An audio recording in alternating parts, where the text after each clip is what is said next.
yung batang yun? Anong oras na? Hoy, princess! Nasaan ka na? Hoy, princess! Nasaan ka na? Ay, mapauwi na po ako naglalakad na.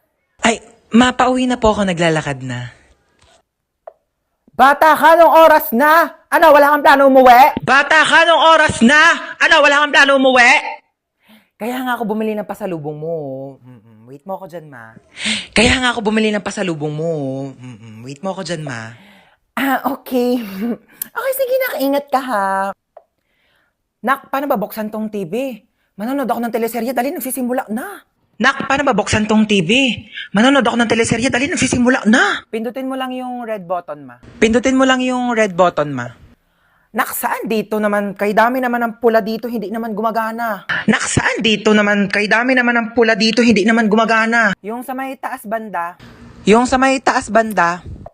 Bumaba ka nga dito! Bumaba ka nga dito! Eto na po.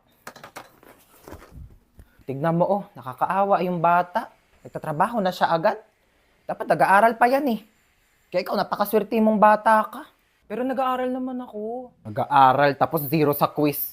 Magbasa-basa ka nga ng libro mo doon. Kunin ko yung cellphone mo eh. Uy, ma, useful na kaya ang cellphone ngayon. Tignan mo, meron na tayong Buzz app. Diba, communication made easier talaga dahil meron siyang push-to-talk feature. Kaya pag pipindutin mo lang, maririnig na agad yun ang pagsasabihan mo. Diba, ang galing? O sa bagay, mabilis nga rin kitang nakokontak dahil dun sa autoplay feature. Kaya subukan mong patayin talaga yung autoplay feature. Naku, sa labas ka talaga titira. Hi babe, bubuyog ka ba? Bakit? Basta, mahal kita. Ayan, Hindi, wala po yun. Maano lang. hindi ako pinanganak kahapon ha. May buzz up din ako. Ano nga yan? Hoy!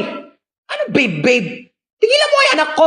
Ni hindi nga marunong magkilos-kilos dito sa gawaing bahay tapos jojowa-jowa kayo? Ay, hello po tita, gusto niyo po ng halaman? Ay, pwede naman. Dadalhan mo ko dito sa bahay. No, bilis.